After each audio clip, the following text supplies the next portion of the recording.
The Allianz Premier 15s.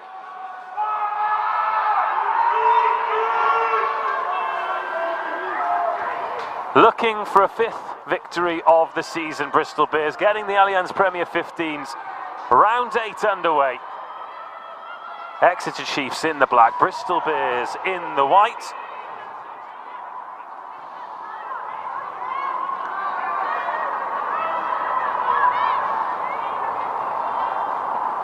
And Exeter Chiefs putting boot to ball early on.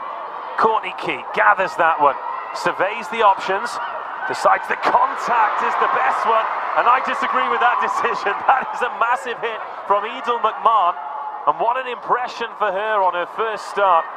Still with Bristol Bears though, shipped on by Snowsill. Already the intensity in defence from Exeter Chiefs. Pinning Bears around halfway. How long before they put boot to ball? Everyone wants to get their hands on it. And the Chiefs just lining up to make the hits. Poppy Leach involved that time. And gain line, hard to come by here for the Bears. That's a bit more like it. Marston, big consistent carrier. Now is there some space on the edge? Oh, well taken by Bonner. Wasn't expecting that. Might have got touched in the air by Chiefs. First touch for Sarah Byrne. Every time she gets her hands on the ball, the rugby world is excited. Can create miraculous plays for anybody, let alone a player with 3 on her back. Patient phase play early on from Bears. Also, patient play from Chiefs as well. 2 minutes the ball's been in play. Another big physical defensive collision from Chiefs, and Bristol Bears have been marched back 20 metres and end up just putting it on the toe. Now Deutsch in the scrum cap, attacking from deep. First touch from McDonald, a lively bit of footwork gets her through a couple of tackles. Another massive hit.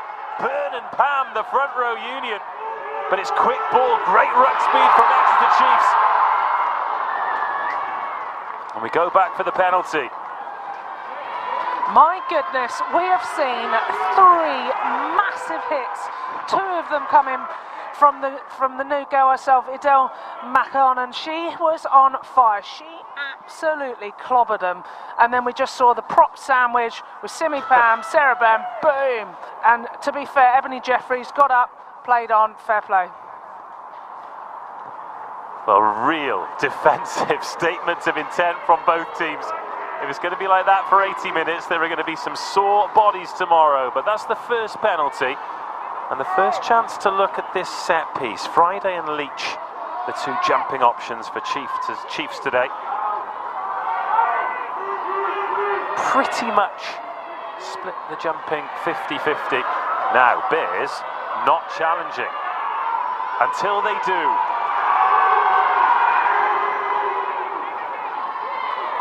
I'm not sure that was in the game plan, because it's penalty advantage here for Chiefs, and it was Bristol Bears who blinked first. Oh, looked like there was space on the outside, but it's butterfingered from Meryn Deutsch. Now, talk to me about that decision from Bears there, because they didn't challenge. Did somebody lose their bottle there, or was that always in the plan? Yeah, I think, you know, you've got to have a good understanding of how Exeter play, and they're really, really strong in the maul. So Bristol have said they've got a couple of things up their sleeve. So what they did, they left the line out, they didn't compete, and they were trying to eke out the penalty for the transfer of the ball. Cleverly, Poppy Leach was looking, had the ball on her, the receiver, and she didn't transfer that ball. So therefore, they could then start moving forward without giving away the penalty. And then it meant Bristol had to hit. Yeah, well, Maloney goes to the back this time, and Bears do compete. And this is where the maul can go to work for Exeter Chiefs. It is a deadly weapon for them. They're very consistent inside the 22. And as Flo Robinson gets the offload, she's swallowed up by Holly Phillips. So Leach steps in at scrum half, carried forward by Friday. Excellent hands on Poppy Leach, actually. Plays in the second row, but a really good skill set as Hope Rogers takes it towards the posts. Everyone lining up on the left-hand side here for Exeter Chiefs. Cantona. First real opportunity of the match, and it's going Exeter Chiefs' way. And a hands on it from Bears, but it's back with the Chiefs. Now Leach surveys the options, takes it back to the middle. Really important tackle low down. Bears will have thought they'd have turned it over. Alas, the ball evades them, and they've got some defending to do. Zachary wants it. Zachary gets it. Great footwork. 3 meters short, scrambling towards the line. Robinson on again by Leach. Loose pass. Jeffries can't gather it, and now Bristol Bears can come away with it. Foot race that McDonald's the favourite for. It's a good chase. But again, Exeter Chiefs look so composed, and now Merrin-Doyle just had a forward pass. No, says Harry Walbon. That might be a high tackle though from Snowsill. Smart from Robinson, goes up the blind side. There's the nudge, Deutsch gives chase. Sits uncomfortably for Bonner. But now Amber Reid, well, she can kick it away, but I don't know if she's going to relieve the pressure, because Laurie Kramer chases back and Exeter Chiefs are going to rev the engine again. This is a lot of ball in play time, isn't it? There are going to be some screaming lungs.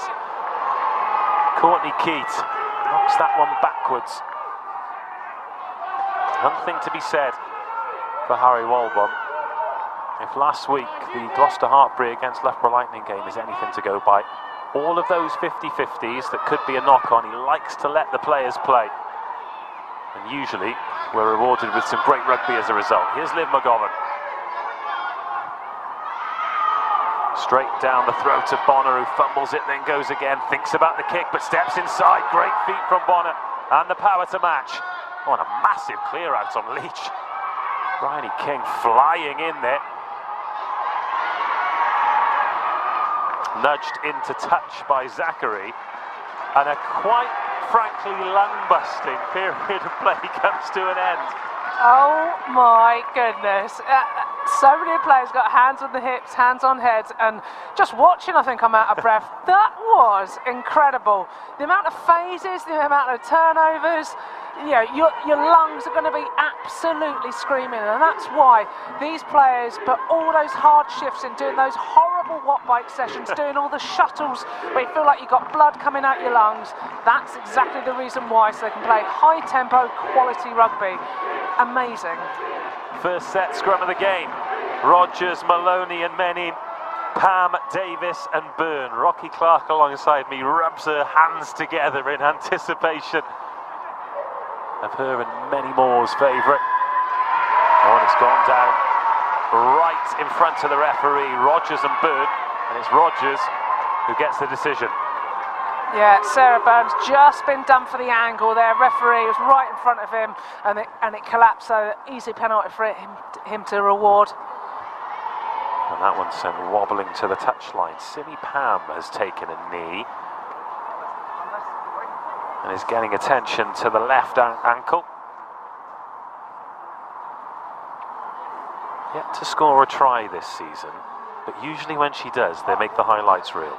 They do indeed, yeah. She's somebody that loves a 50-metre try. She's an incredible player, and I think, you know, she could be in the England squads in the future. She's a bright young talent, very, very physical, a great player to have on your team. Physical, dynamic, fast, you know, almost plays pretty much like a back rower, and very strong in the scrum.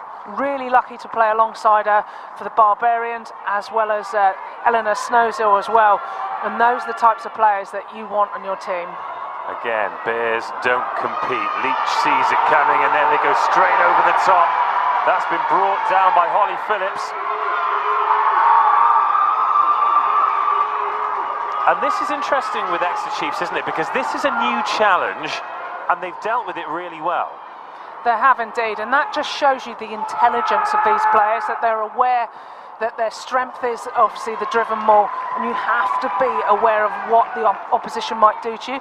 So the opposition is stepping off, Bristol is stepping off, and then they're getting a late hit, and they're trying to make it a sort of one-on-one low tackle, but they've just been penalised there for sacking the maul. Well, that's twice they've tried it, And twice they've ended up defending their own 22. It's still 0-0. Better ball for Chiefs, whose line-out's been pretty flawless. Another penalty advantage coming. And Exeter Chiefs smelling blood here. It's in the hands of Maloney. Bristol Bears slow it up, but with the penalty advantage coming, this looking good for the home team. That's Cantona. Zachary crashing over the gain line. Quick ball for Robinson. They're queuing up on the left-hand side. Can McGovern get it there? Not this time. Scramble defence from Bristol Bears. Shipped on by Rogers. Now they've got the width to come the other way. Another good shot by Bristol Bears. But we go back for the penalty, and Harry Walbom is going to have a chat to Amber Reid here, I think. Because these penalties in the first 10 minutes, they're just starting to mount up. Yeah, and the problem with that, it paints a picture in the referee's mind now. So he's 3 against Bristol already, and he's starting to think, you know, we're in the 22. If another one happens, probably going to be getting a yellow card out soon. And these are all penalties from the maul, so they need to do something differently and make sure they're really squeaky clean. What I loved, there was just a little bit of afters between Byrne and Hope Rogers there. So I think they're getting into each other's mind, and that's one of the key battles today. They're both physical carriers, both dynamic and aggressive, the main carriers for their teams. So when those two bump into each other, I think we're going to see some fireworks. You got enough cable there, it's all snagged up.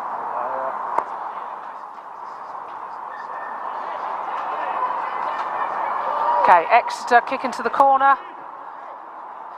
Think we can back it's going to be another maul. Exeter Chiefs searching for the first points of the game. They've had a couple of visits to the Bears 22.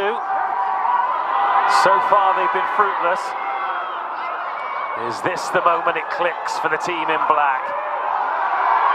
Maloney on the ball. Poppy Leach adds her weight. Flo Robinson waits. This looking good for the Chiefs. They're over. It's the first 5-pointer.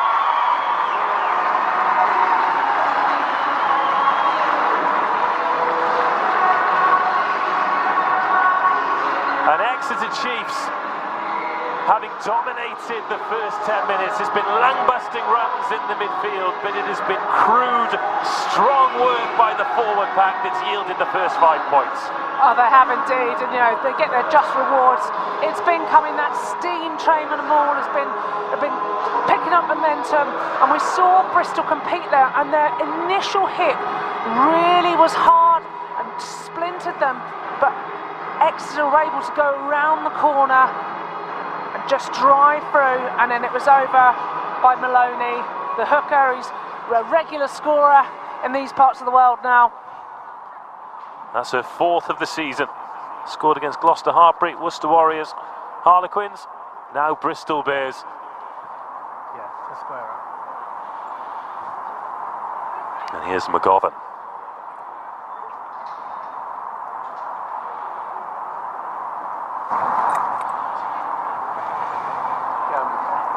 To add the extras. Oh, a good strike that drifts across the face. Approaching 13 minutes, Exeter Chiefs 5, Bristol Bears 0. It was a long time coming, but it certainly was coming. It was indeed, yeah. So Bristol now have to really try and get their hands back on the ball. If I was Eleanor Snowsill, I'd maybe kick it to compete, try and get hands on ball, or certainly when they get the turnover, to look after it, keep hold of possession, just try and get into the game. Snowsill sends that towards Leach, who gathers it safely, throws the big dummy, and Alice Lockwood goes high.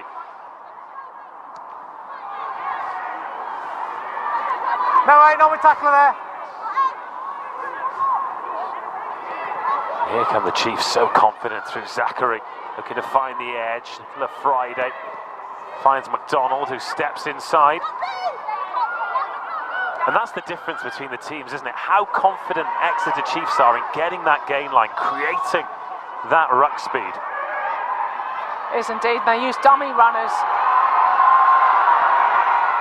really, really well. Take it from edge to edge. And then you've got outside backs there with the clear out as well. Anything to create that space. And is there a gap here in the midfield? Not quite. Good tackle by Lockwood.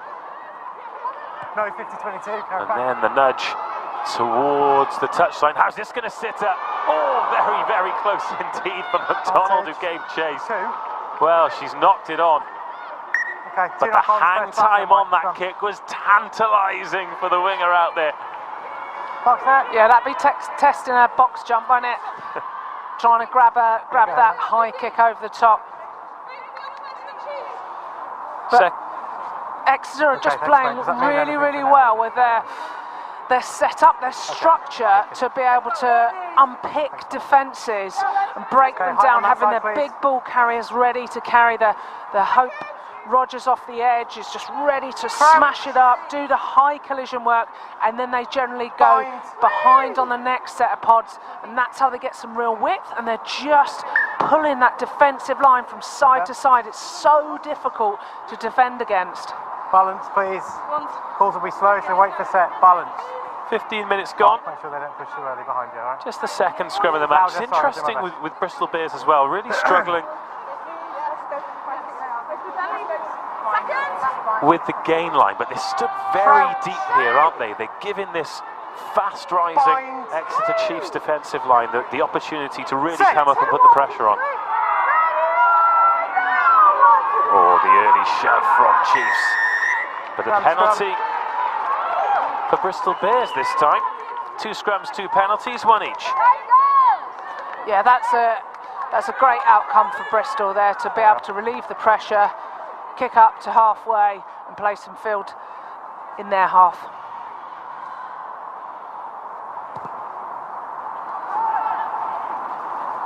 Backwards play. Yeah, good. Well, they've gone quickly, Exeter Chiefs. And Deutsch sends that forward. Straight down the throat of Snowsill, who's looking for the 50-22, but it's not going to go touchwards. But it is going to get some territory here and make the Chiefs exit. And that is a good clean exit as well. Still live. Good exit, but it allows Bristol, they've made that extra 30 metres to have an attack 30 metres out.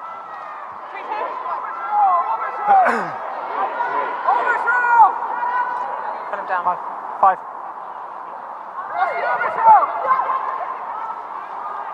Back from white play on. It's gone back off a white hand, but into a black one, and Bristol Bears failing to capitalise on an opportunity. Oh, that's a great surging, powerful run. Front row forwards adding value. Now this space on the right-hand side here for Exeter Chiefs. Big pass out to Laurie Kramer. Bears drift across to defend, but Kramer drives the legs and gets through Bonner and Lovibond. But it's knocked forward in the contact. That's disappointing for Kramer. She needed to do a better ball presentation. She was a really good threat last week, and a lovely little set-up try with a line break last week. Got toe to ball, little dink back inside, and that allowed Flo Robinson to score last week. So just need to sort out her ball presentation, but she's a massive, massive threat. Okay, 1 each way now. Let's keep these scrums going up, please. Forward through the mark for a reward.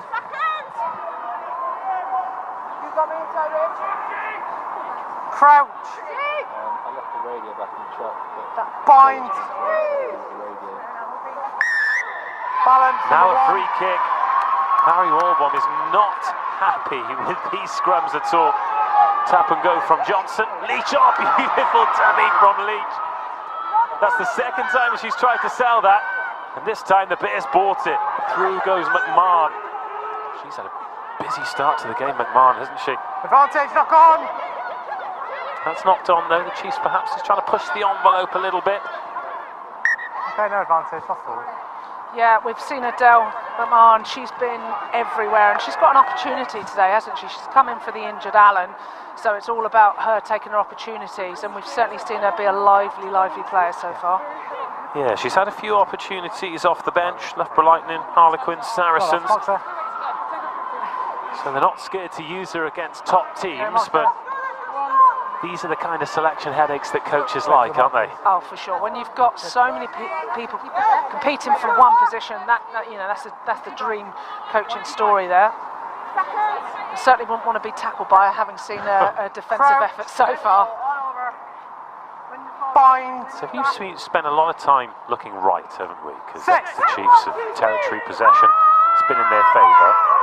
But halfway through the first half, I think one of the satisfying things for Bristol Bears will be that it's only 5-0, and they're only a few moments away from getting right back into this game. But Merrick Doidge gets around the first defender, and now Exeter Chiefs are on again. Oh, they could be really on here. McDonald frees the hands, and again it goes forward.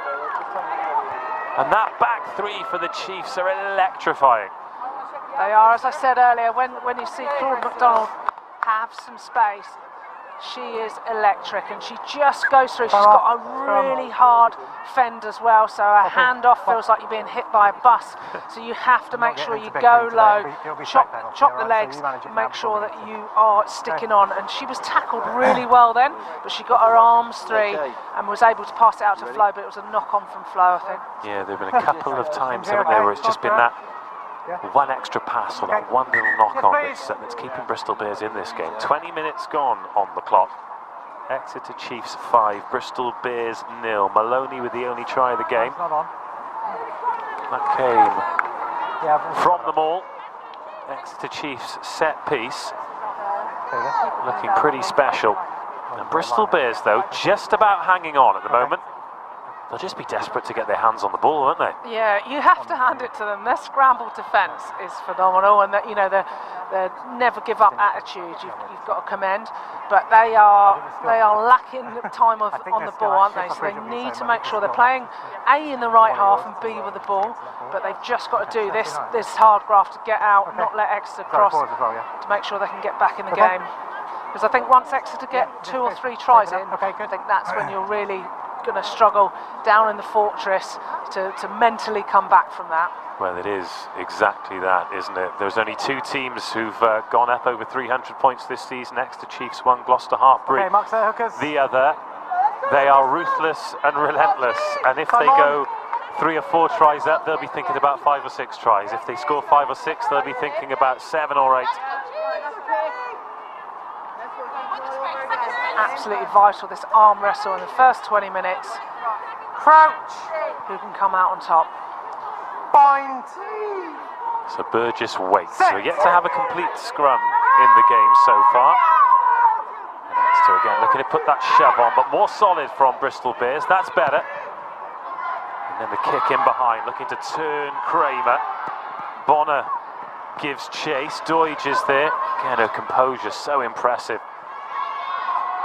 Makes good decisions, and the decision that time was the contact, and Chiefs back in the Bears half. Zachary into Keat, who does well.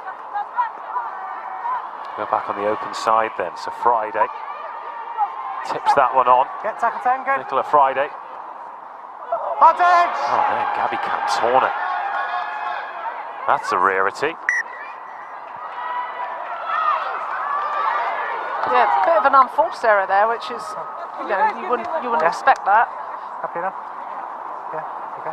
But just loving how Exeter are shifting the ball on, so their point of contact, they're drawing players in because they're hard runners, and they've just got that little tip line with somebody running off their shoulder, and they're able to run at a weaker shoulder, which means that they can create quicker ball, which is what they love playing nice off. and slow again.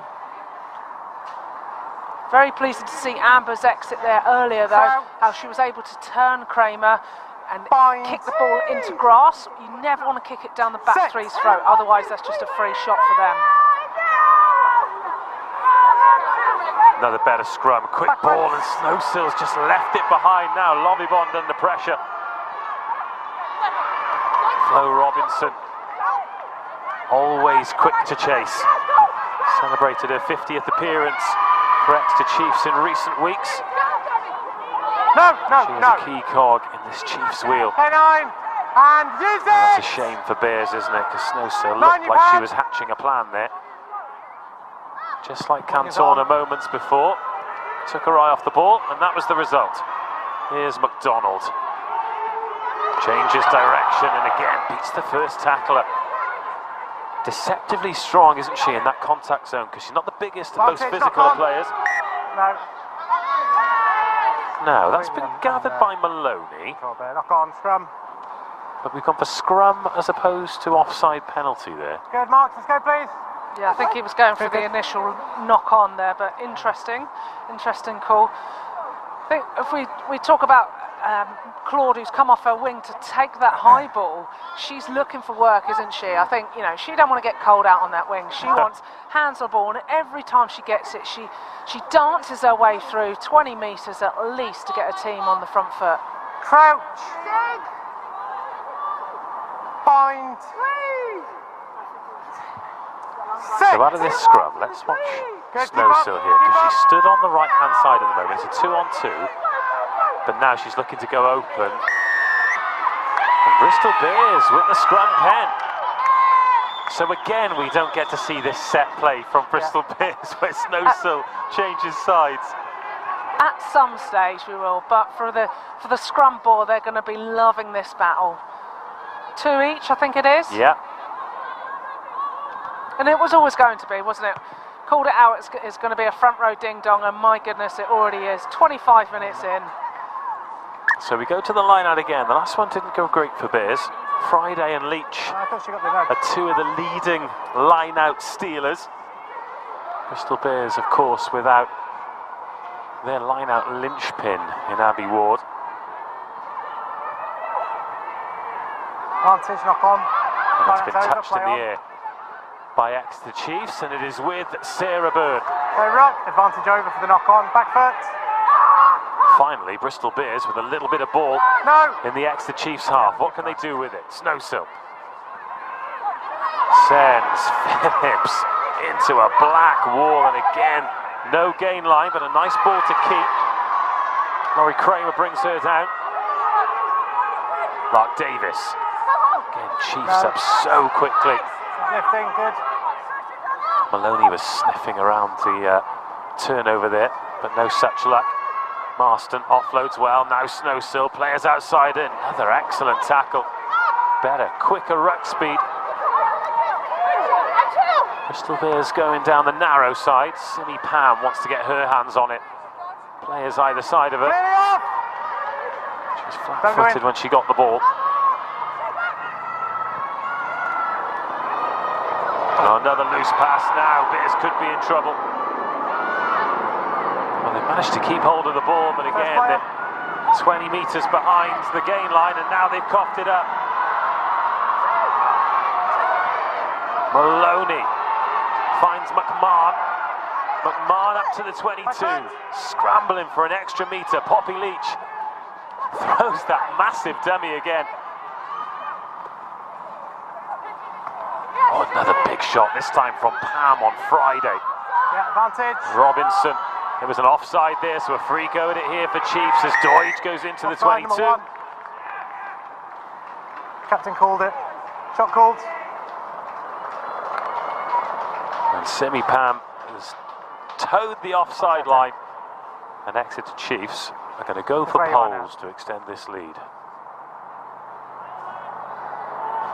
We know how well Exeter were at turnover ball last week. They shift it from that turnover, so where the defensive line is set up in an attacking line, they move the ball along it, so there's a lot more space for them to attack.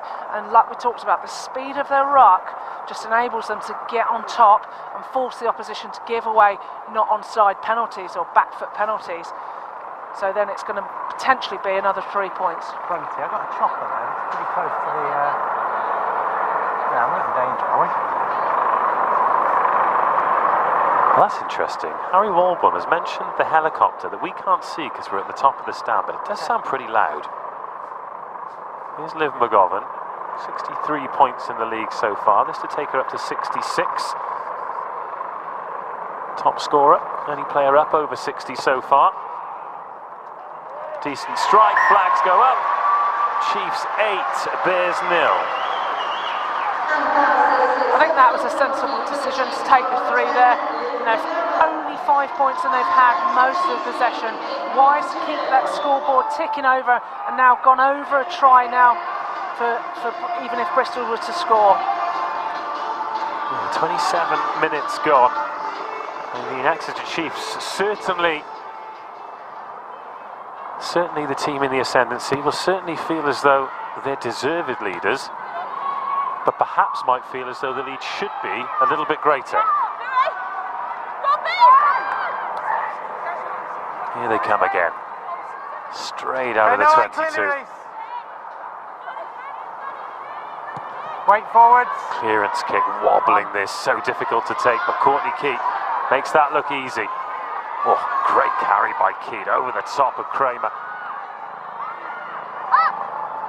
And up there from Lark Davis. She had Pam as an option, but drives the legs, and Jeffries does well to bring her down. Now Snowsill drifts across out of the back. This better from Bristol Bears until it goes to ground from Bryony King. That was a shame. That was a really good attacking play there. Great carry by Courtney Keat. She is physical. She was like a dart flying along. And you know, when you've got somebody at that speed and that physical, that's a horrible thing to tackle. So you know, Kramer did well, but she got really good front football for her team. And I think it was Lark Davies who burrowed her way through to get those extra vital metres. Those metres in contact are key because the defensive line have to retreat. So they are really, really useful to your team to narrow up a defence and then get it wide. And just unfortunately, that knocked on ball just thwarted that attack. Yeah, Courtney Keat, second for metres in the league. And that wasn't an easy kick to take either, was it? It wasn't going through the air cleanly. It was wobbling side to side, end over end. That elbow's got to stay. Yeah, it was a tough one, but it was kept in field by the good work of, I think it was Reed and Burgess who went to charge down the kick. So put McGovern under a bit of pressure, so it came off her boot wrong, which enabled it to be a clean catch by Keat, albeit a little wobbly one. Crouch. Half an hour gone. Flo Robinson patiently waits to launch the next attack for Exeter Chiefs. That dotted line is the 10-metre inside their own half. Keep on. And Rachel Johnson goes from the base. Cantona takes that high and somehow still makes metres after contact. Yeah, that wing is on. Here's Keat again. Oh, knocks that one on, and that is foolish from Burgess because she gathers it. That's an offside penalty. And a little bit of a lapse of concentration from Lucy Burgess, and Bears are going to be defending their own 22 again. Yeah, that is just so unfortunate, and you just have to leave it, however tempting it is. You know, the ball's coming towards you, but if it's kicked off of, or comes forward off of one of your players and you're in front of the ball, you cannot touch it. And she, just out of instinct, grabbed it, but then that turns in from a knock-on to a penalty then. Oh, the fans finding their voices below us as well. And there's a similar position to the one that yielded the first try. A back ball, a bullet dart there from Maloney. And she trots round to take her place in the throne at the back of the maul. It stopped once, but Chiefs want to go again. Robinson wants to get her hands on it, but Maloney doesn't want to give it up just yet. One try for Maloney already. Tackle the ball carrier. Collapse, Mark, there if you want it, Flo. There if you want it. Number 1, tackle the ball carrier. Amber. So Simi Pam just coming through, being penalised for tackling the ball carrier, which you obviously can't do. So it gives them another shot. Yours, Bristol. This steamroller train that we've been seeing.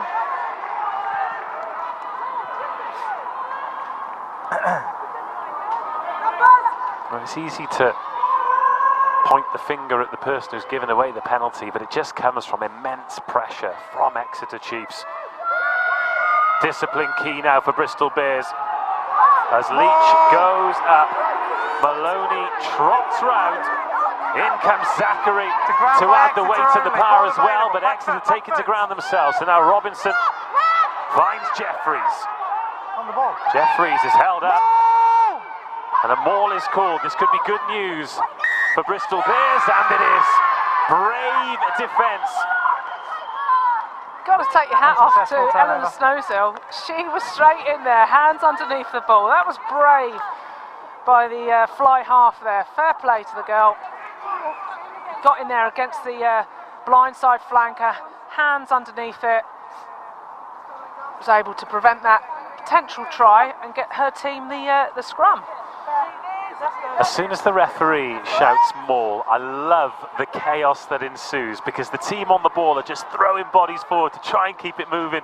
The defensive team are desperately trying to keep that ball off the ground, and then when it goes down, the relief if you're the defending team. Tight head, put your head in your gap, please. Especially when you win a free kick like that. And that's frustrating for Chiefs, isn't it? Making the exit easy for Bristol Bears. Yeah, you just need to, in those situations, you've given away the turnover, and then give away a cheap free kick like that, you've given them 40 metres down the pitch. Kramer, gets rid of the first tackler but not the second. Simi Pam. I think a few penalties she's conceded. The frustration was taken out in that shot on the Chiefs right winger. Fingers on. Bonner. Lets that one bounce. Backwards, go back. Leaves it behind, so Courtney Keat is going to pick it up and run with it. Johnson makes a good tackle. And Bears inside their own 22 again. They've left the ball behind. Hold in front. A few times, haven't they? They have, yeah. Good exit by Ellen Snowsill there. She's been busy the last few minutes, getting her team on the front foot. Just relieving that pressure, 40 metres from the try line.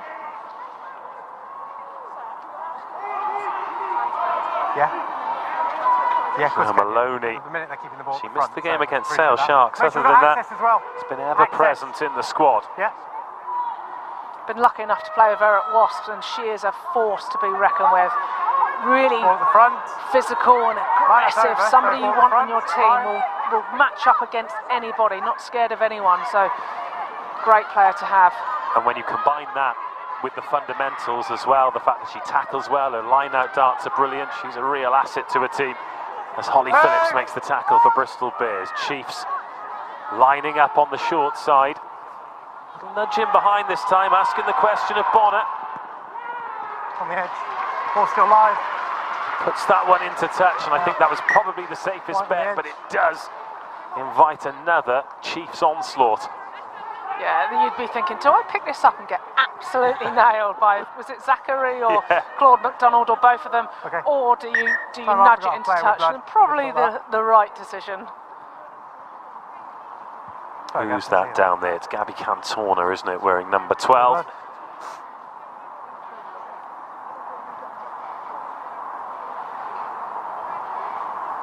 She's an aggressive hardline runner, isn't she? She's ever present and an asset to Exeter. Always looking at punching holes, lovely little soft hands as well to release her players as well. It just feels like on. Well, she missed the first round against Gloucester Hartpury. She's been ever present since, and obviously no one single player is the reason the team wins a game, but however, when you get players like her in the midfield with Kate Zachary, that's certainly going to make a big difference, isn't it? That's certainly a scary centre partnership for sure when you're looking up at those two. So 5 minutes to go until half-time. Bristol Bears, I'm reluctant to say hanging by a thread, but they've just not been able to fire a shot, have they? No, I don't think, have they been in there 22? I don't think they have. No, they had the one line out, about 35 metres out, but they didn't execute that. That was their one real opportunity. What this game does feel like is if they have any opportunities, they need to take them, because territory and possession have been a rarity for today's visitors. This here's Maloney to try and get things going for the Chiefs again. It's more clean ball. Bears don't challenge. Advantage, one. Oh, another advantage and another penalty given away by Simi Pam, but they're not going to need it because Chiefs are over. One goes to the bin, too many penalties. Simi Pam goes to the sin bin. number one's in the Exeter bin. Chiefs extend the lead. Maloney the difference. 13-0, 4 minutes to go until half-time. Exeter Chiefs camped in the Bristol Bears 22, and it's looking like a tough afternoon for Dave Ward's Bears. 3. Yeah, 3.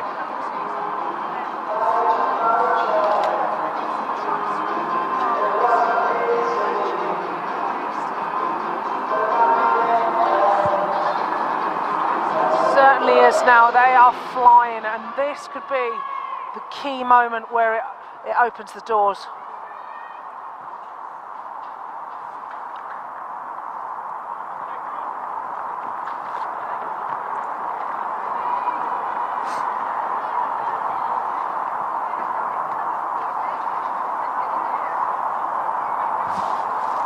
So here's the kick to add the extras, to take it beyond a 2-score game. Oh, but the flags stay down. Exeter Chiefs 13, Bristol Bears 0. 3 minutes to go until half-time. 2 tries for Maloney. And for all the ball they've had, given how excited the ball carriers have looked for Exeter Chiefs, it has been the nuts and bolts of the pack, the set piece, that has brought them 2 tries.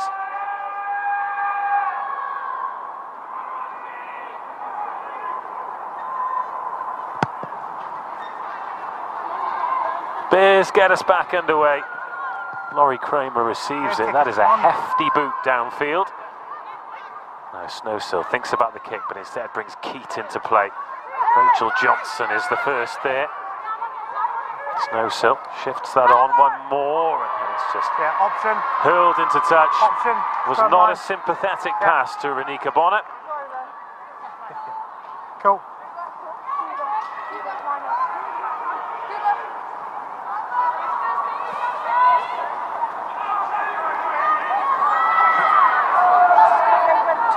Yeah, but the ball's not transferred, so there's still.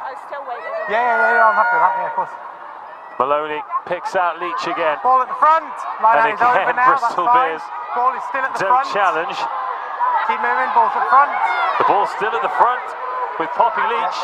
Move! And now they do sack it with Holly Phillips, who calls for the ball. And now it's up to Exeter Chiefs to present the ball. 8 is legal. That's once black to ground by 2. Renita Marston. Ball clearly available. Back foot. Can't quite disrupt it. So again, that end-over-end kick asks the questions of Bears. It bounces awkwardly. It's well picked up by Keat, who finds half a gap. Keat, can she get the offload away? She can, but Burgess can't gather it cleanly. Off, back foot. Zachary stands her up. Ellie, that is half time if you want it. Okay, back foot. And Bristol Bears decide that they want to hear the half-time whistle. And by the looks of things, Bears are going to stay out as well. We've got a 10-minute interval. Exeter Chiefs are going to seek the warmth of the sheds, and Bristol Bears are going to walk in as one united group. They have been under the cosh for the entirety of this first half. No opportunities, but they're still only 2 scores behind. 2 Maloney tries and a McGovern penalty are the points that we've had.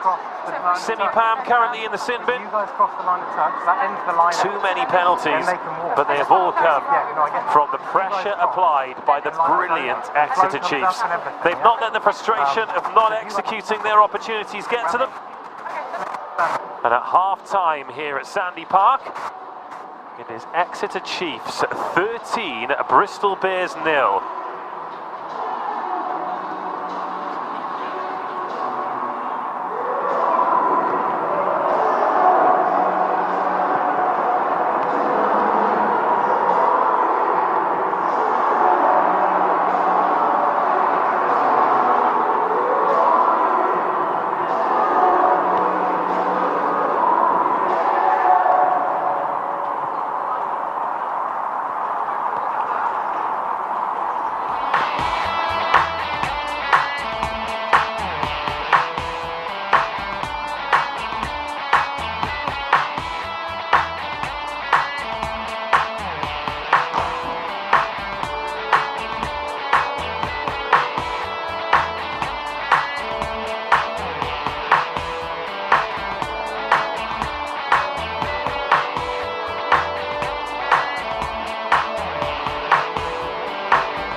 Wow, what a first game half that was. Incredible display of sport there. I'm delighted to be joined by Maisie Allen. Sad to say though, picked up a knock last week against Saracens. How are you? How's the recovery going? Yeah, all okay. It was just a bash and training on Tuesday, so fortunately not too bad. And yeah, just sitting this one out to see how it ends up.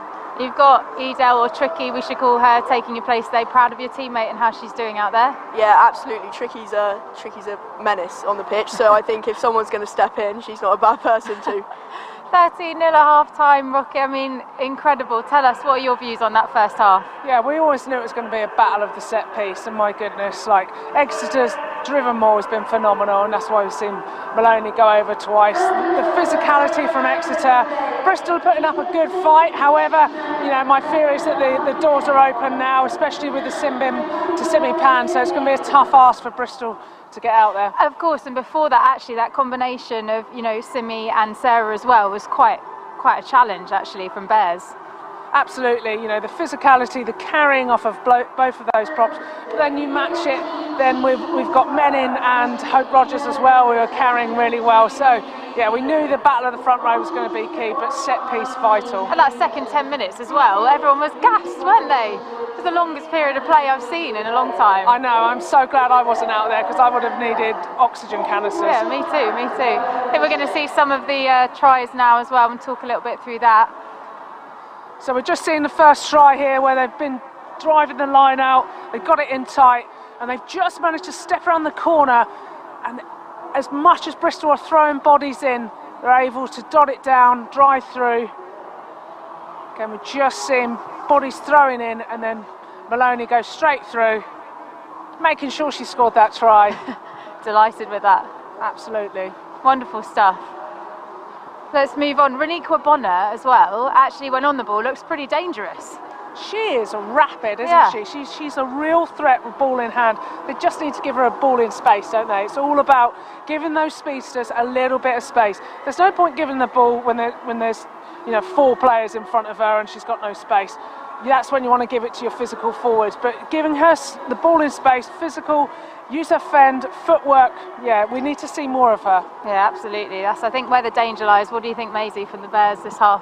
What are you expecting to see from them and your own team as well? Yeah, no, I agree with just that on Ren as well. She's in the 20s programme, and she's one of those with, you give a youngster an opportunity and they're going to take it, so they're really dangerous. It's going to be interesting again, like you said, touched on in the set piece.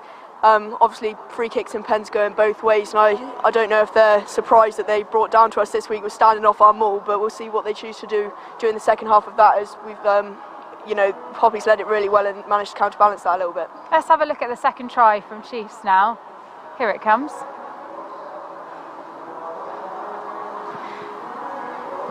So again, a similar thing. They've managed to step around that corner on the maul, the shift of the drive, and then just getting that momentum behind them. It's just an easy drive in for them. It's so hard to defend a maul going at that pace. And again, the superstar hooker on the end of it goes over for a second try. Rocky, what are you expecting to see from this second half? I think it's going to open up for Exeter now. We've only seen Bristol in Exeter's half, maybe once, twice, so I think it's all now about how Exeter come out and if they can put their foot on the gas and finish off the job. Obviously Bristol are going to be having the chat in the changing room all about how they can stop that maul and filling the field, because the speed of Exeter's ball is so difficult to deal with. Brilliant, thank you both very much. Maisie, best of luck with the recovery as well. We'll see you out there again soon. Rocky, you better make a dash back up to the commentary box. And that's it from us for the moment. But it's the start of a new year, and that means that it's almost time for the Six Nations. But once we're done with the men's competition, the women's TikTok Six Nations series gets underway in March. And the Red Roses are back out on the road again, taking 3 games across the country.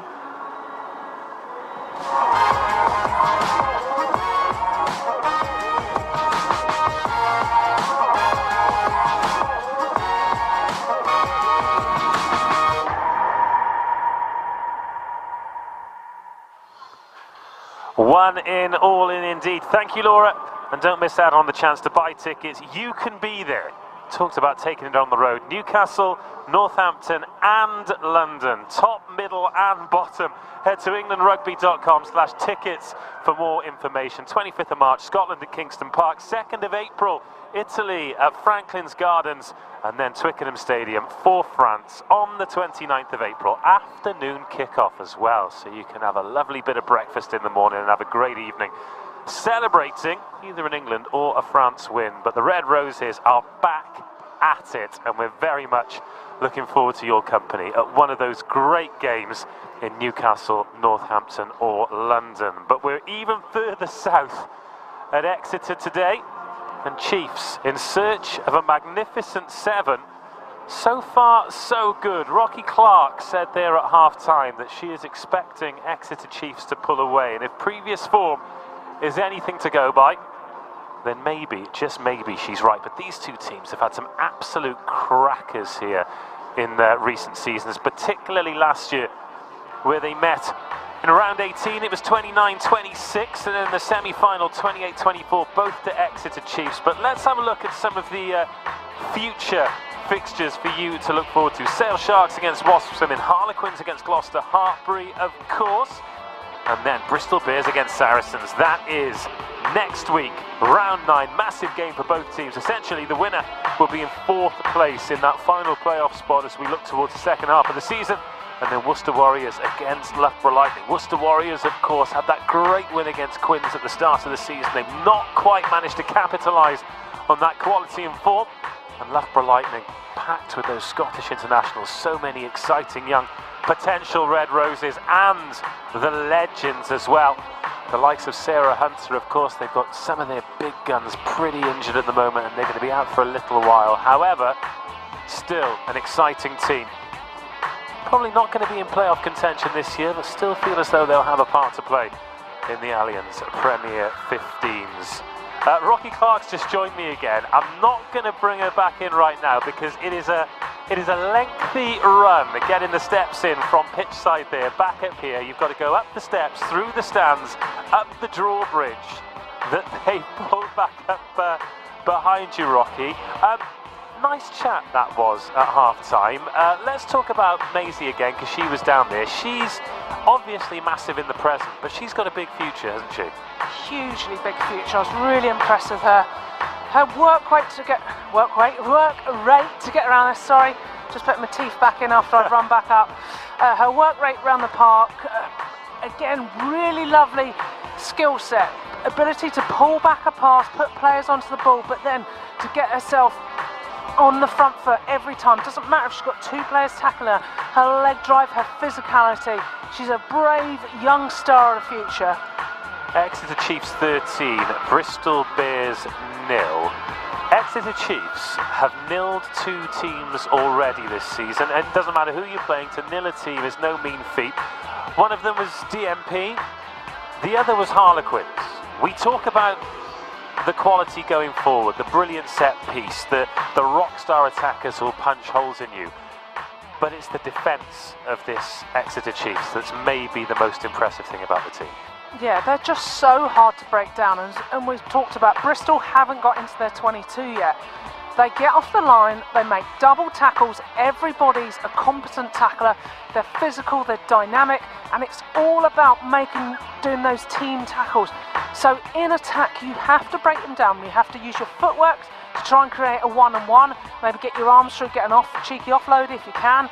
If not, about trying to step round to the side, drive it through, making those yards in the hard yards. So like Lark Davies did with her little step and burrow through, that's how to get that defensive team to retreat so they lose their line speed. Their line speed is key, and that's what they're really starting to be known for. Or, of course, you use an extra member of your team as you carries, you make that contact, one of your teammates latches you and punches you through, and that's something that Exeter do well, as do Harlequins. So I think Bristol really need to jump on that.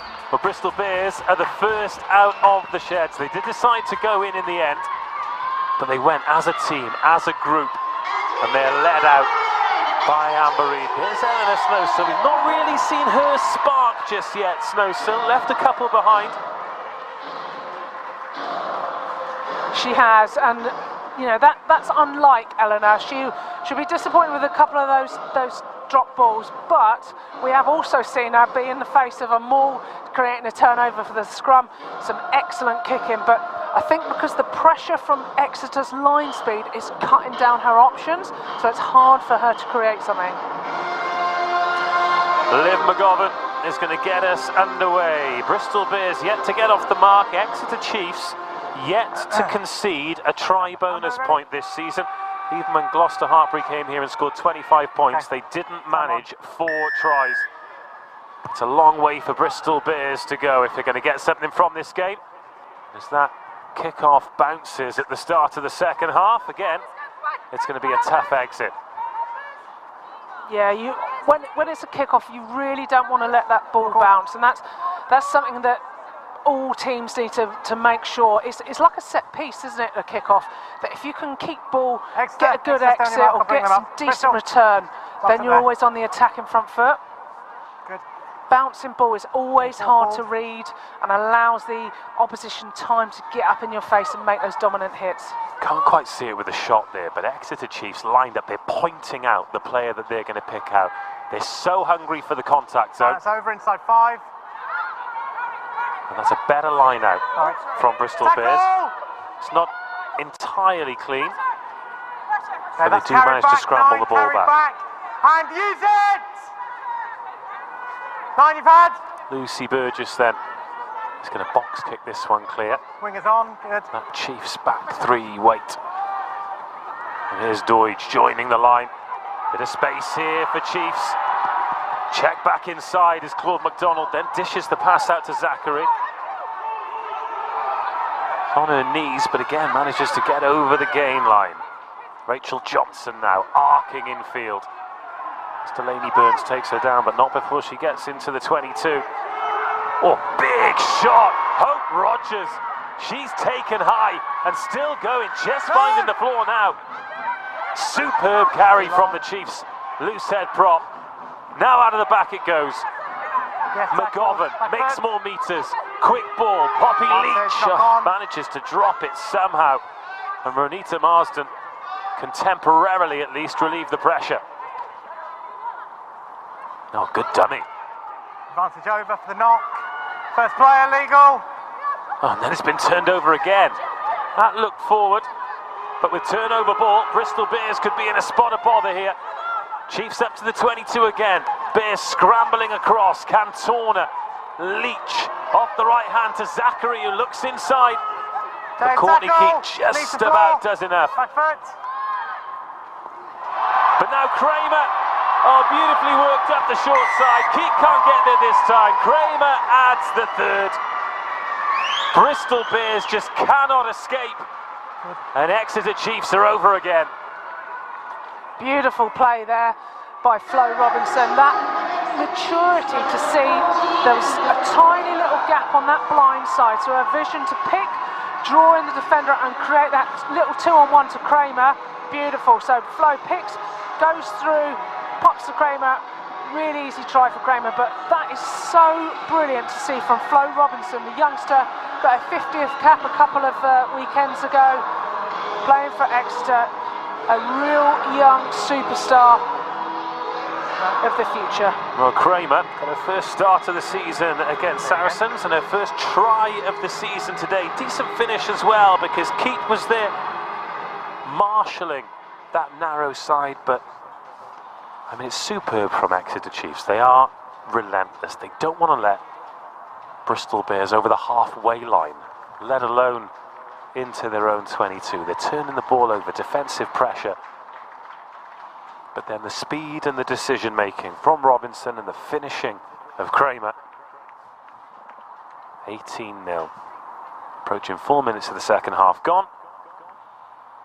Off goes the conversion. Looks good, is good. 20-0. So that's a worry for Bristol now. 20 unanswered points. Down to 14. There are going to be those spaces. What can they do to fill these gaps?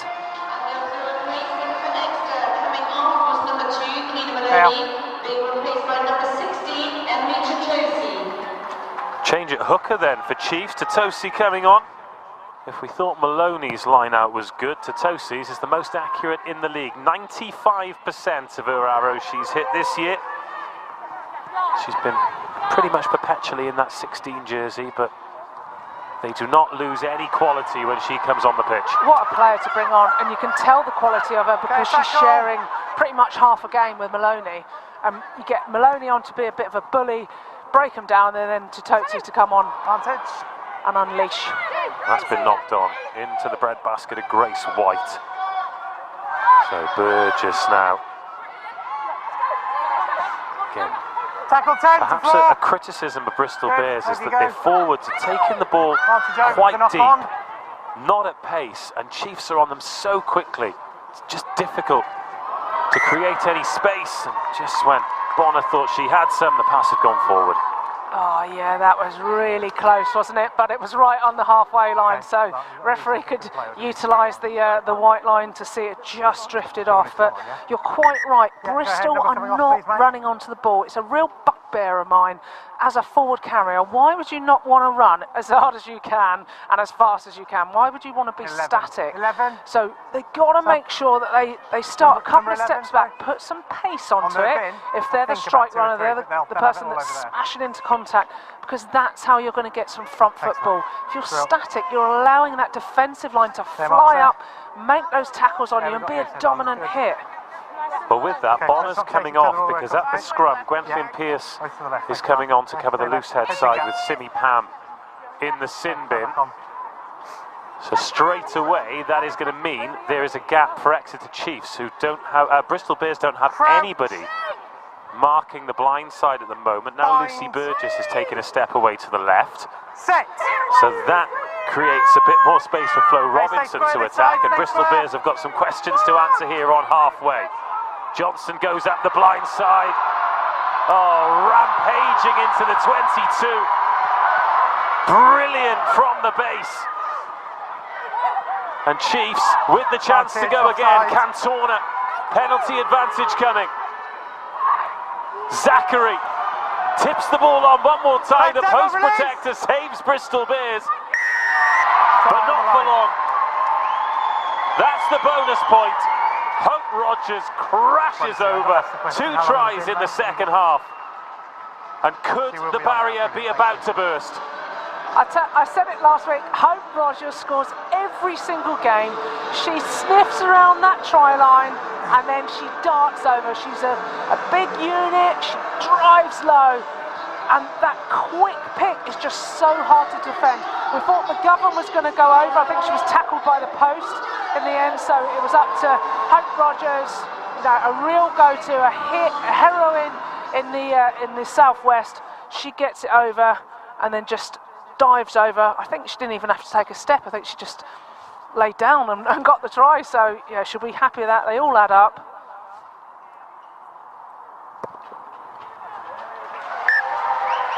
McGovern splits the post, having splattered the post moments ago. 27-0. That is Hope Rogers' 6th try in 5 games since returning.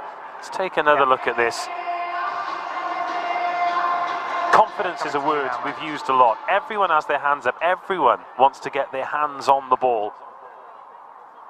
What I love is Kate Zachary went as first receiver, then lifted it up to the fly off, flying forward, but then got tackled by McGovern, got tackled by the post, then the quick pick and go by Hope. But it all came from that scrum where they had to put their 9 in as a winger, and then just we saw Rachel lick her lips. Johnson flew up the inside, managed to break the tackle of Burgess and Snowsill. Amber Reid makes the tackle, and then they play it quick. Zachary out, and the rest is history. Well, that's the bonus point secured, and we've still got over half an hour to go. Now Zachary finds a gap, gets the handoff away, and the ruck speed of Chiefs is absolutely killing Bristol Bears here. Oh, McDonald. She had so much time after the knock on there that she looked up to the skies as if to say, ugh, and was still first to the ball, and then booted it into the crowd to give everyone the chance to fill their lungs. Don't know about lungs. Exeter Chiefs will be thinking about filling their boots here, won't they? They will. She's raging. She's knocked that on. as a winger, you don't get that many chances on the ball, so you generally want to make them count. So I think she was already thinking about, the 30-metre line break she was about to do, taking her eye off the ball. Bind.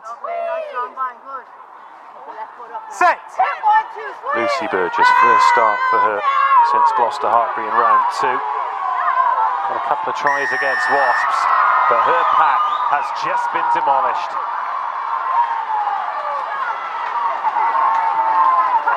Simi Pam out of the bin. What a welcome back to the game. I tell you what, Menin has been playing really well today. She's been carrying through, she's been getting half breaks all day, and then she does that against Simi Pam, gets the penalty. You've got to be patting that prop on the back. Line, yeah, line, Bristol.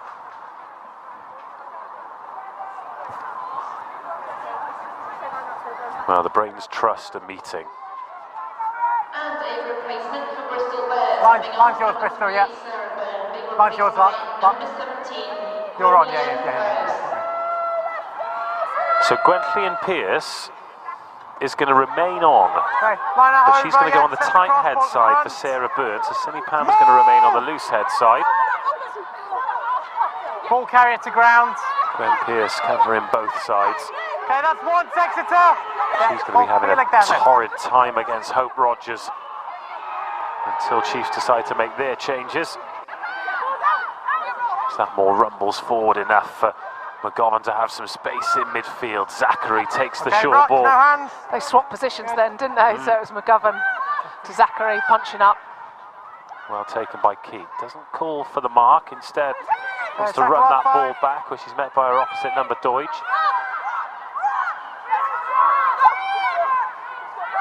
Yeah, the three of them have changed at times, haven't they? We've had Zachary, Cantona and McGovern at first receiver. Sometimes even Poppy Leach will pop up there as well, just to create that space and give them the options in midfield. There's something I've been really impressed Wingers with onside. Poppy Leach, her ability to act as a first receiver. She always pulls the pass back and is able to open up the rest of the field, or you're seeing her do missed passes to Zachary on the short side. Like, her skill set, pretty darn good for a second row. In round 1, I'm trying to remember the try scorer, but she put in a beautiful flat miss pass inside the 22 to set a try up. Great hands as Chiefs do make a change. Hope Rogers, the try scorer, being replaced by Sylvia Turani. She's another one who just comes in and adds so much to the set piece, and ever present. And we've seen it in the game, well, in the men's game for quite a long time, but we're seeing it more in the women's game now, where it doesn't, your quality doesn't drop off in the front row, and you just go from minute 1 to minute 80 with brilliant players and physical players as well, who just keep the levels up right until the end of the game. Yeah, normally back in the day when I, played in the 18th century, we when you got your replacement prop on, you'd sort of take a breath and be like, oh, okay, brilliant. Now you get nervous because they got a load of energy and they got 30 minutes to really lay into you. So thank goodness there's a lot of front row changes around about the 50, 60 minute mark now. Well, this will be Turani's first scrum. She's up against Gwen Pearce. Bind. Set. Flo Robinson taking the time to get that ball in. Okay, Chiefs, use the ball. Better scrum from Bears. That time it was Cantona in at first receiver. Now is there some space as McDonald came off her wing. Keat was caught within 2 minds, and now Grace White chasing back. Oh, just about goes over the dead ball. Like, huge in-goal areas here. They are massive, aren't they? I wouldn't want to do shuttles from the end line. No.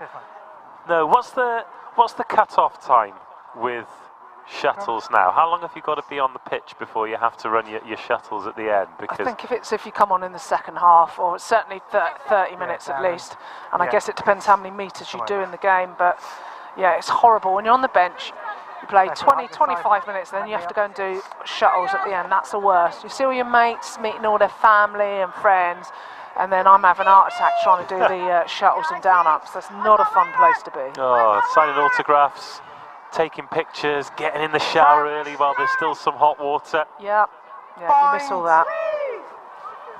And it was a better scrum last time from Bears. Get balance. They've got to be thinking about just getting some points on the board. Anything. 3, 5, 7. Balls at the back. Backwards. Ball out. Ball out. Gone backwards off Marston. Decent line that from Lovibond. Now it's time for the heavy artillery. Gwen Pearce. Hey, tackles off. Sending Pam in behind her, securing the ball. One. Good. But again, Snowsill Touch all onside. Bristol all on. forced to put it on the boot. Robinson. Oh, great chase, but Bonner's got a little bit high. Just the over-eagerness of the chase there from Renika Bonner. Yeah, I think she was flying so fast. She flew past and caught her.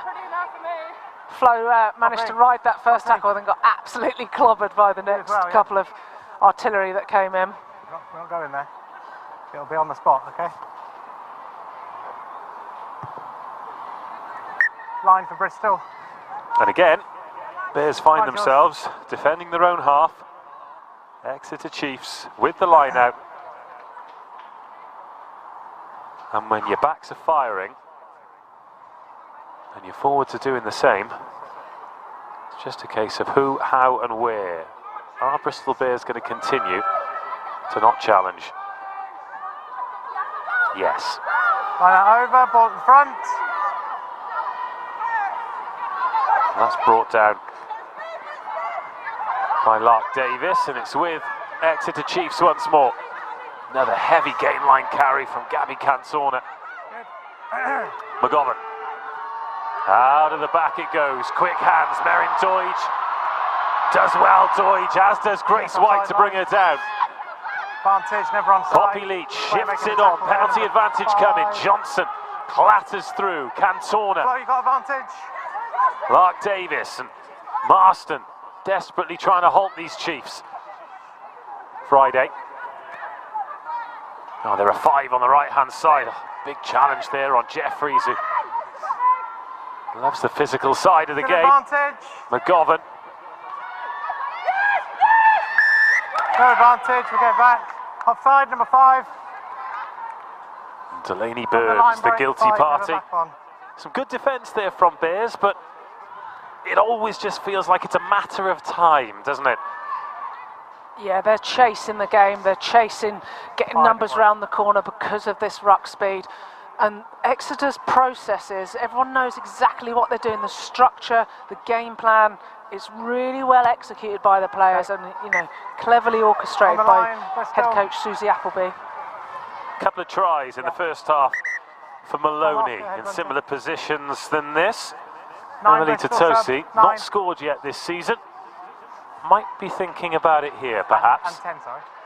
Changes being made for Bristol Bears. Megan Davis comes on at scrum half. She'll face her former club for the first time. Lucy Skuse coming into the back line, wearing 22 as well. She started the first couple of rounds at outside half, and she's going to replace Eleanor Snowsill for the remainder of the game. Totosi goes to the back and then makes her way in field. Watch that number 16 jersey. It's not going to be 16, it's going to be 17. Sylvia Turani peels away and takes Chiefs over 30. Again, we're seeing that maul. It's just such a weapon for Exeter, and I'm just so impressed with how quickly they shift the ball across, and then everybody knows what they're doing, and they just fly through. And as the replacement properly went over, Turani pretty much untouched. Big smile on her face. Good. Just rewards to the replacement. Yeah, that's her second try of the season. She picked one up off the bench against DMP. Just didn't want to let that ball go, did she? He saw Totosi there, like, come on, work it back to me, I'll have that, please. And Sylvia Turani says, absolutely not. I've seen a gap, and she did.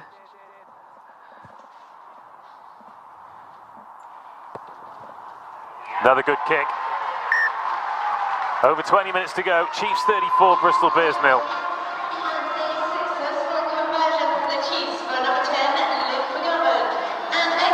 Liv McGovern, a huge asset for Exeter. Player of the match last week. She's got on the scoreboard, not only with her boot, scoring a try as well. She's just opening up this Bristol defence, putting away her players, pulling the ball back, using her dummy runners really well, and putting away other people into space. Zachary straight back on the front foot for Exeter Chiefs. Good clear out as well. Bryony King was sniffing around. It's been a real baptism of fire for the Bears back rowers, both of them making their first league starts of the season, Lockwood and King. Oh, but Chiefs pouring forward again. Pace up the right hand side. Another potentially high tackle from Bonner, but it's play on this time. Leach keeps the attack moving. Okay, up you get, both of you, stop it. Another good line from Friday. She frees the hands, but holds on for a little bit too long. Gwentley and Pearce winning the penalty. Ball 10, play on. And Meg Davis looking to get Bristol Bears going. Not caught Chiefs flat-footed though. Zachary with her wits about it makes the tackle. No room on the edge for Bears, so they check in field and get up to halfway. Back foot, don't go in.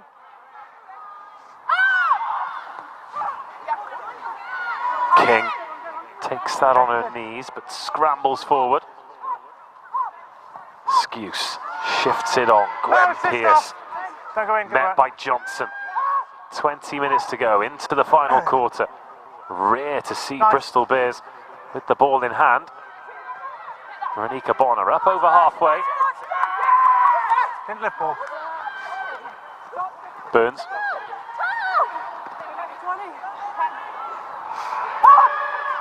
Piece of phases this from Bristol Bears. Simi Pam. Tackle off the ball, yes, I agree. Now Don't Bryony shout, King Neil, tries to create the 2-on-1. Advantage, Bristol.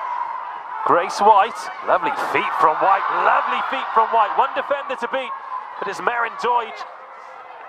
And she acts as a speed bump, but Bristol Bears up around the 22.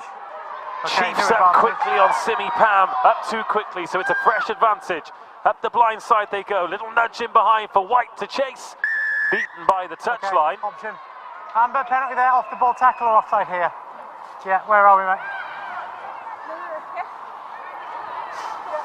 Yeah, we'll wait for the dead ball, yeah? Well, thanks, mate. So great speed come on by Meg Davies there, who's really up the tempo, shifting that ball really quick, doing exactly what Exeter have done to Bristol on the reverse. Well, Holly Phillips has just been melted by the Chiefs' defence, but it's still with Bears, and they look so much sharper here with Bonner. But the touchline never loses the tackle. Go ahead, Bunty, send them on. And a replacement for Exeter Chiefs coming off, number 4, What numbers, Nicola mate? Friday, being replaced by number 19, Linda 4 and 6, Chiefs, 4 and 6. So much better from Bristol, and this was a similar thing they did against Harlequins just after Christmas. They left it until the last sort of 15-20 minutes to actually play some really good rugby. Yes, please, Chiefs, And we've seen them now, potentially one of the first times they've been in their 22. Just need to play like this from the beginning. Okay, time back on. Couple of changes for Chiefs in the pack. Gabby Senth comes on for her second appearance of the season. Came off the bench in the win over Sale. She wears number 20, wearing 19. Linda van der Velden At the front. is going to add her unique brand of physicality and finesse to the remainder of this game. Good, leave it now. Good, don't finish. Backwards. Oh, thanks for making this call, sorry. Didn't see it. Well, here we go. Something for Bristol Bears to get their teeth into. Coming to you, mate. Just got to win this scrum first. Sometimes easier said than done. Yeah, I got it. Sorry, yeah. Charlie Jacoby coming on into the front row for Chiefs as well. No starts this season, but has worn 18 for all of the victories. Plays a key part in this Chiefs pack. She's straight into the coalface as well. 2 on the short side here for Bristol Bears, 4 on the open side. Bind. Set. Good, keep it up. Keep high. Keep high. The Chiefs getting the squeeze on, and Bears going on the open side. Advantage forward. Let's see what comes. Well, the ball's gone forward and Claude McDonald might fancy this. She's got a line round the outside and then checks back in. She's not had many opportunities today, but just so much excitement around the ground every time she gets her hands on the ball. McGovern 12's on side, so to kick that into space. Keat takes it. Now go, wingers on. Yeah, good. Strapping on the left knee, but doesn't look to restrict her movement. She's looked sharp today, a shining light Linda. for Bristol Bears. We've had a tough afternoon. Oh, what a shot that is from the try scorer, Turani. Huge hit. Oh, and again. Get everyone off. The other front rowers, Tutossi and Jacobi. And picked up the ball, play on. And they turned the ball over. Advantage. See what comes. McGovern on the loose ball. Over. Little nudge in behind, and Keat acts as the warden. Nancy McGillivray's come on as well for Chiefs. We're in 23. Outside, Simon. Good exit Okay, ball kick. still live. Robinson thought about going quick, but was just told to slow down by a captain. Sub. Poppy Leach calling in the line out. Yeah, good there. So Robin Wilkins is coming on for Chiefs, Yes, please, Chief. replacing Liv McGovern, who's been fantastic again. Yeah, massive, massive player. Really impressed by her this season.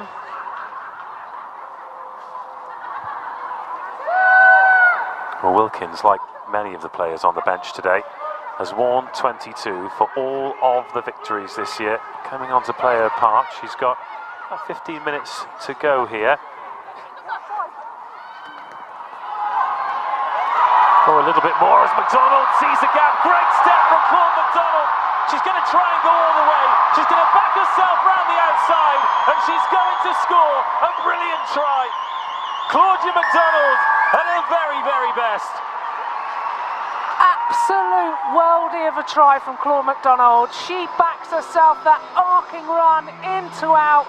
She had Keat coming across to try, but she just backed herself into that corner and goes over. We knew she could create something out of nothing. Beautiful, beautiful try. Lovely pass from Rachel Johnson to put her away. She just cut back in and found those weak shoulders, and the gas she has, she just sets them apart. Outside, inside. If there's space, she'll find it. We talked about the anticipation whenever she gets her hands on the ball. A couple of Bears defenders just overcommitted there, and when there was only one defender to beat, and she could have beaten her on the right or the left. I mean, she twists defenders' blood in knots. What can you do to defend a player with footwork like that? Apart from take my boot off and throw at her, I don't think there's any way I'll get anywhere near her. Like, that step off that left foot, she had two players outside her on the left. She stepped off the left, went through the gap on the right, then was able to arc back on herself. Like, this kid is something really special. And it's great to see her on the wing because you can see what she can do in space. Obviously, as 9, she can snipe and, you know, she's got a great pass, but we can really see her footwork and her finishing skills on the wing. It's really interesting you mentioned that, because she's making that transition now, but there are some players coming through in the league. Freya Hawkins won at Harlequins. She's come up playing as a scrum half, but they've used her at full back and at 14 because they're so used to working in these small spaces. All of a sudden you realise in these wide open spaces they can create magic, and that from Claude McDonald was magic. It was indeed, and you know, they've been doing it for a long time. You just got to look at Nolly Waterman. She used to be a scrum half, and when I started my career, I had her bulleting passes at me, left, right, and centre, and then she made herself into a world-class fullback. So, you know, these girls have got such talent. Really good to see them with ball in hand. Brooke Bradley has come on as a replacement scrum half for Chiefs. Flo Robinson's day is done. And we're in number 23 for Bristol Bears as well. Rosie Inman comes on for her Premier 15s debut, her Bristol Bears debut. Special day for her, despite the scoreline and the result. She's been plying her trade at Cheltenham Tigers, so that's a partnership that's working. And what a moment for her. She'll be very excited about getting her hands on the ball and making an impact on this game in a Bears jersey. Crouch! And that's the beauty of the dual registration, isn't it? That you can, when required, be called up and get your debut or be playing in both sides to make sure you get some good game time. Great pick by Ronita there. Scrum going backwards. That's when you really find out about the skill set of a number 8, isn't it? Because when your pack's going forward, it's easy. It's when your pack's going backwards, you've really got to dig in the toolbox and find something. And Rome Marston did it there. As Bristol Bears look to get something. The long shadows here at Sandy Park. We've been ever so lucky with the weather. And to be fair, given that there was a Champions Cup game on this pitch yesterday, it's a little bit worn, but it looks in fantastic nick for the time of year. Still 15 minutes to go. 5 points all but in the bag for Exeter Chiefs, and still coming up and clattering Bristol Bears. Not managing to turn the ball over that time though. 18 off! No! That was Joe Smith. Marston. Still carrying. So that's what we want to see. We want to see Bristol running onto the ball. Although she didn't make that many yards, she had 3 people hanging off of her, and that just ties in that defence. Meg Davis really had to dig for that one. Skuse works it up the left. They've been caught behind the gain line far too often today, Bristol Bears. Oh, another monstrous collision. I mean, it was well ridden, but that's going to stop you in your tracks, isn't it? 2 firm shoulders. That's a T for Rattler, that. I think all my fillings would fall out. The chip in behind. Backwards. Oh, Bristol Bears come up with it. Good decision. Now Smith was in there at scrum half, shifted on. They're desperate to get Bonner on the ball, but they can't get her to the edge. They can't get her on the outside. But again, they're patiently going through the phases here, Bristol Bears. Come off, Rachel, clearly off. Clearly off. Exeter Chiefs 13 minutes away from their 3rd clean sheet of the season. No tries, no penalties, no drop goals, no mercy. Here's Bradley. She thinks she's seen some space. She's found Deutsch, little goose step, and brings Senft into the action. Good. Oh, McDonald with another chance. Steps left, steps right, twists a couple of defenders up. Just making meters. 19 entry. Number 19. Oh, and then side entry lets Bristol Bears off the hook. Took the threat away. Yeah, really good phases of play there for Exeter, and we've seen Claude, who's getting her hands on the ball more in this second half against a tired Bristol defence. She is stepping left, stepping right. They're ankle breaking steps, aren't they? Okay, not one in backfield. Well, 70 minutes on the clock. We've said a lot of names, we've pumped up a lot of tyres today, so I'm giving you your 5-minute warning on your AP15's player of the match. Rocky Clark, you're in charge of the decision. We're all over it. A few players putting their hands up. Okay, so out. Jess Spragg. Overthrows that one, and then it's been knocked on by Tutosi. Bit of a let-off there for Bristol Bears. Seems strange calling it a let-off given the state of the game. Not out, ball not out. Back foot. Simi Pam in there at scrum half. That's a much better carry. Over for the knock-on. That was Burns. 9 feet only, feet 9. Now Davis. Feet 9, and use it. Trying to set up for the box kick. Had. They're all careful with the caterpillar, and I think they're going to be for the next few weeks after Etzebeth robbed Danny Kerr yesterday. That's going to cause chaos at some point, maybe in this league, maybe in another. As Jacoby gets a right shoulder in to make another good tackle for Exeter Chiefs. Bristol Bears just trying to seek a gap that doesn't exist, trying to seek an outlet that's not there. Play the ball.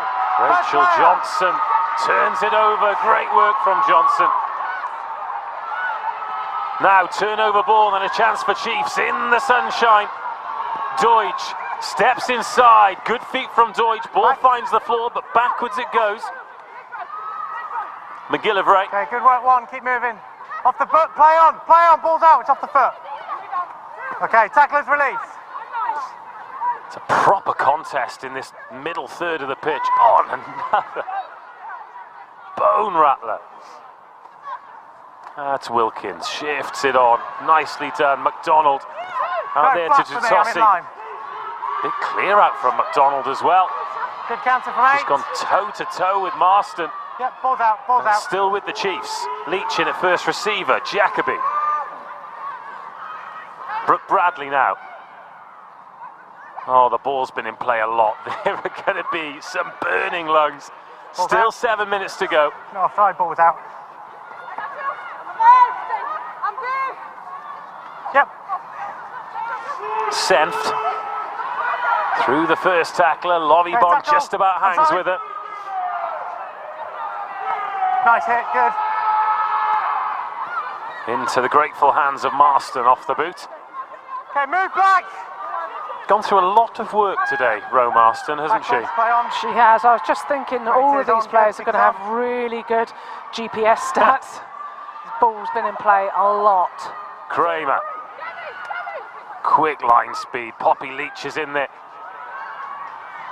And that's all the way out to the far side. And McGillivray, who can't quite beat Bonner, who recovered well when she looked like she could have been gassed. The ball, legal. Advantage, knock on. Advantage back. Advantage. Let's see what comes. Maren Deutsch. Okay, tackle, move, wide, wins the collision. Back foot. Just so full of energy. Advantage over for the knock. It's been the story all day, Exeter winning the collisions, isn't it? And the same last week. Here's Inman. But when we talk about new teams, I mean, they're not a new team now because it's their third season in the division, but at the end of their first season, they picked up a couple of wins against the big teams. Then, obviously, in the second season yesterday, they got into the playoffs, got to the final, really, really impressed. They look like they've kicked on to another level again this year. Okay. But you need a USP, don't you? You need something that separates you. And the physicality of this Exeter Chiefs team, whether it's in attack or defence, the number of collisions they've won is a real difference maker.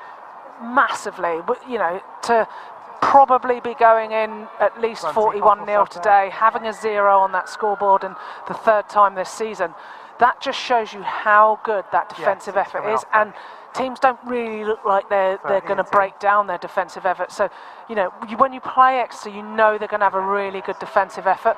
But now we're seeing their offloading game, their possession stats.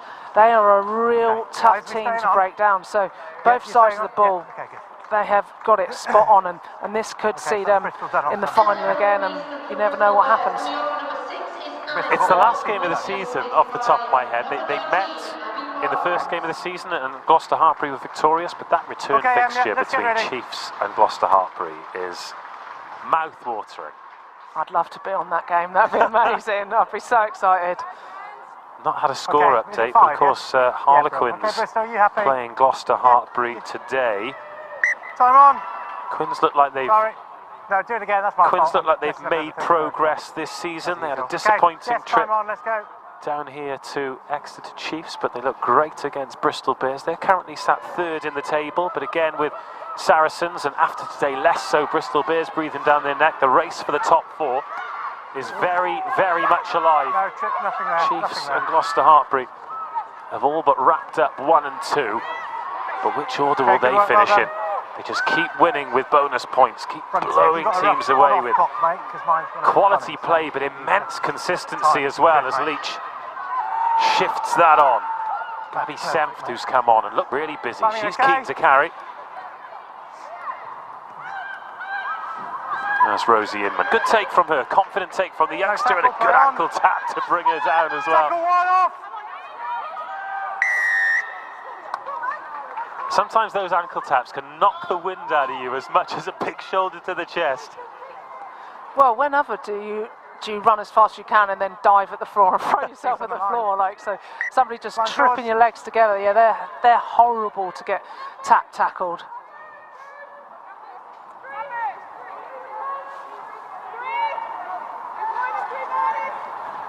I've got an update for the score. Do you want to know from the stoop, or shall I keep it a secret? Well, tell the listeners not to Okay. put their fingers in their ears for the next 5 seconds. Then update us. If you're saving Harlequins versus Gloucester Hartpury for later, the latest score is Monaghan has scored for Gloucester Hartpury to make it Harlequins 17, Gloucester Hartpury 33. So that is a bonus point in the bag for Gloucester Hartpury, and looking like a bonus point victory as well. Harlequins chasing the game. No matter what happens in that game, Harlequins will remain in 3rd place, and by the looks of things, Gloucester Hartpury are going to remain ahead of Exeter Chiefs at the top of the table. Sean Lynn and co are doing some job down there, aren't they, at Gloucester Hartpury? They are indeed, and when you saw all the players, you know, they kept drip feeding all the players that were going there, and you were getting, you know, nervous about every time they announced somebody, like, well, they're going to be pretty strong, and yeah, they're a phenomenal team they've got as well. Crouch. Shall we talk about the Allianz Premier 15 player of the match then? Before you tell us who it is, how about you tease us with a few players who've impressed you today? Okay, well, I'm going to go for somebody from the pack. I think the pack has really got the team into the game, and been able to score a lot of tries from their set piece and everything. And you know, a toss-up. We got a couple of tries from Maloney. I think she had a fantastic game. Menin as well, some really good carries. Leach was putting away people, but for me, Rachel Johnson is the player of the match. Fantastic player, big strong ball carrier, got around the park, put massive hits in, and is just vital for her team to win those collisions. So number 8, Rachel Johnson. It is another lung-busting performance for Johnson, who's moved from number 8 to the open side flank, and she's won everything, hasn't she? She's won collisions, she's won ball in attack and defence. And she just helps build the brilliant platform that allows the team to flourish, and flourish they do. McGillivray can't quite gather that, it's knocked on. Still looking to play. When you've got 40 points on the board, it's easy to sort of shut systems down, but that's not in the DNA of this Chiefs team. No, they're relentless, and that's what they want to be known for, and that's all been bred from Susie Appleby, who loves a fast-playing game, getting the ball moving, physical and relentless in defence, and to be able to still be running around like this with, what, a minute to go. I'd be nervous to attend one of their training sessions. I can imagine they are flying around. Looking at their fixtures as well, they've got Wasps away, DMP at home, Worcester away, Lightning at home. They'll be looking at 4 wins from 4 if form remains the same. For Bristol Bears, they've got to dig in, because following on from this tough afternoon for them, they've got Saracens at home, Gloucester Hartpury at home, then Worcester Warriors and DMP. If they're looking to go to the playoffs twice in a row, then against these teams above them in the league, they're just going to have to find a way to compete. In the second half, they've been better in the middle third, and they've gone through the phases. They've just not been able to find a way through, and mistakes like that haven't helped either. Gwen Pearce takes her eye off the ball, and her Exeter Chiefs get to finish with a flourish. That's your player of the match there, Rachel Johnson. Now Claude McDonald looking for a space in midfield, finds a space in midfield. McDonald dragged down by a jersey in the end, but it's more front foot ball here. Leach putting it out to the right hand side, throwing it around with reckless abandon before taking it into the contact zone.